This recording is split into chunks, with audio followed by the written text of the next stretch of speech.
किशोरी इतना तो कीजिए, लाडली इतना तो कीजिए। हम माँ को बहुत मानते हैं। मेरी कथा बरसाने से आरंभ हुई। बरसाने के पास गुर्जरों का गांव था। किशोरी भी तो गुर्जरों के यहाँ आई। और मेरी भी कथा भगवत कृपा से पहली कथा किसी गुर्जर ने कराई। उसका नाम होता था लेखराज गुर्जर। वो सीधा वृंदावन में भैंसा गाड़ी से आश्रम आश्रम में पानी भेजता था, पानी खुद डालता था। तो वृंदावन में पानी खा रहा है, इस आदमी ने जल से आश्रमों की सेवा करी। एक बुग्गी डाल के आता था, 15 रुपया बेचारे को मिलते थे। पूरे दिन में 15 बुग्गी डालता था, 200 सवा 200 रुपया कमाता था। उन दिनों में मैं वृंदावन में ही था, मेरी पढ़ाई चल रही थी, आचार्य कर रहा था। मैंने उससे कथा के लिए नहीं कहा, बस मैं पढ़ के आया था। और जब वो बुग्गी लेके जाता था पानी की, तो मैं एक बाल्टी लेके जाता उससे पानी लेने के लिए। तो रोज मुझे देखता, रोज जाता मैं, और पैसा लेता नहीं था। मैं 5 रुपया लेके जाता था पानी के लिए, तो वो नहीं लेता। एक बाल्टी कपड़ा धोने के लिए, एक बाल्टी कुछ भोजन बनाने के लिए, भगवान की पूजा के लिए, 2.5 रुपया बाल्टी, वो नहीं लेता। उसने कहा पानी की कीमत इतनी सी है, चुका दोगे? मैंने कहा क्या? अब मेरे पिताजी को कथा सुना दो तुम, हे ब्राह्मण देवता कथा सुना दो मेरे पिताजी को। मैंने कहा पक्का। हाल ही बोल दिया पक्का। पहली कथा थी, पहली कथा थी। एक ढोलक वाला था, पता नहीं वो भी कैसे बिहारी जी के मंदिर में मिल गया, देखो। हाँ, ढोलक वाला।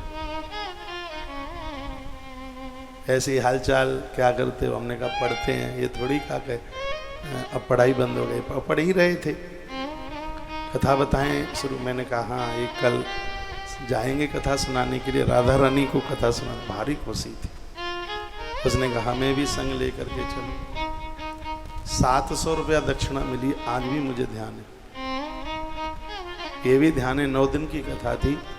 700 रुपया दक्षिणा मिली थी और 22 क्विंटल गेहूं मिले।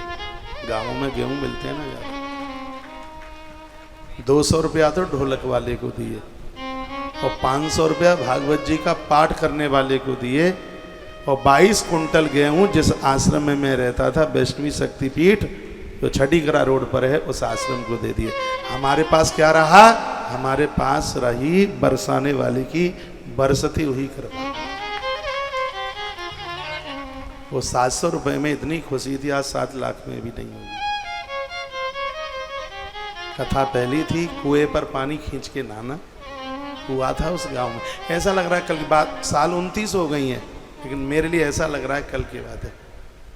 एक बार भोजन, चूल्हे की रोटी, वो पुवटिया डाल के कड़ी। वो अम्मा मैं तुझे याद करता हूँ जो तू कड़ी बना के खिलाती थी। उस घर की, उस गांव की बूढ़ी माँ थी। क्या उसने खीर और पुए खिलाए हैं माँ उस माँ। घी से घियो बोलती थी, दूध में ये भर करके डाल देती थी। पहली कथा, प्रथम कथा। तब से लेकर के जो आज तक का जीवन में कोई अपनी गाथा आपको नहीं सुना रहा हूं। ईश्वर माफ करे। और वृंदावन बड़ा अद्भुत है। और इन बच्चों को देख के मैं तो बड़ा अचंभित होता हूँ। ये गुरुकुल के बच्चे इतनी जब मटर गश्ती करते हैं ये,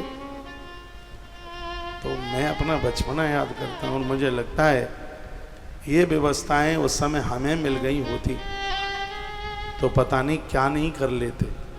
फिर कभी अंदर से आवाज़ आती है कि ये व्यवस्थाएं तुम्हें मिल गई होती तो तुम भी ऐसे ही हो गए होते, तुम पढ़ते नहीं। अभाव में पढ़ाई आ गई। जेब में रुपया नहीं होता था,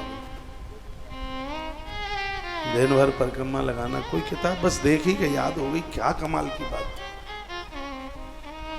किताब देखी नहीं, और हमेशा मैंने किताब पीछे से खोली।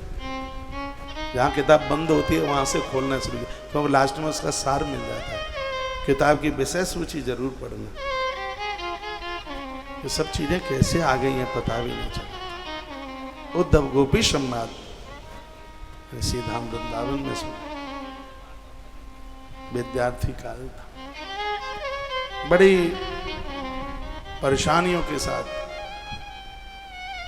वह जीवन एक साधु की साधना से बढ़कर जिंदगी विद्यार्थी की होती। मैं गुरुकुल के बच्चों के प्रति ज्यादा श्रद्धा इसलिए रखता हूं क्योंकि मैंने अपना विद्यार्थी जीवन देखा है।